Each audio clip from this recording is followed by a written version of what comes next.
Best Mizo Traditional Artist Gospel LENGZEM Nominees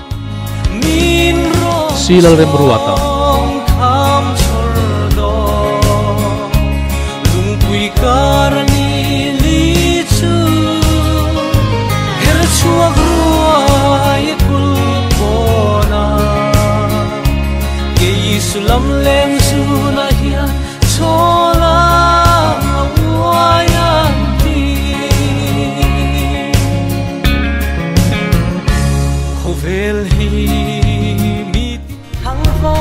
Marina V Varte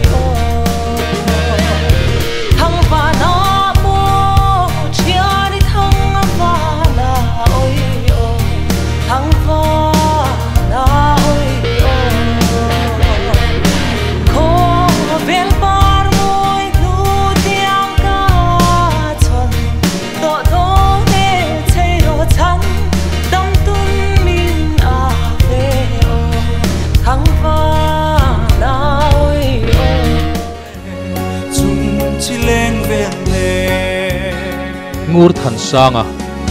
Lungrual ten chuan kanwa me som fam munwa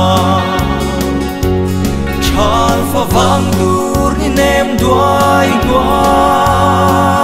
an mo ten shil du ni la lungrual tu di zon matiang so na len dum kanwa kan som fa moyan oi mo a ol mang ar LAITHANGPUII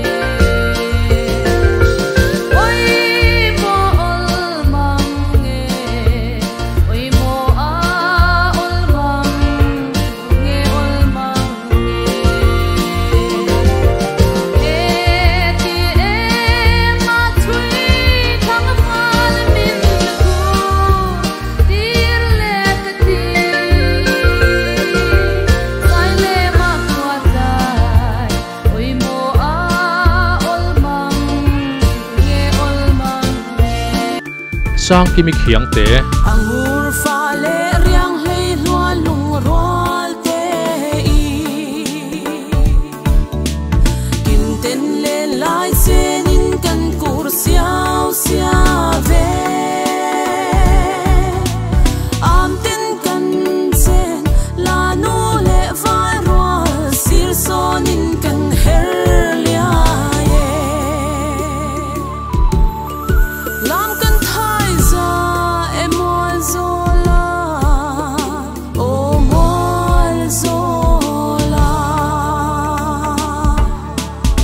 tum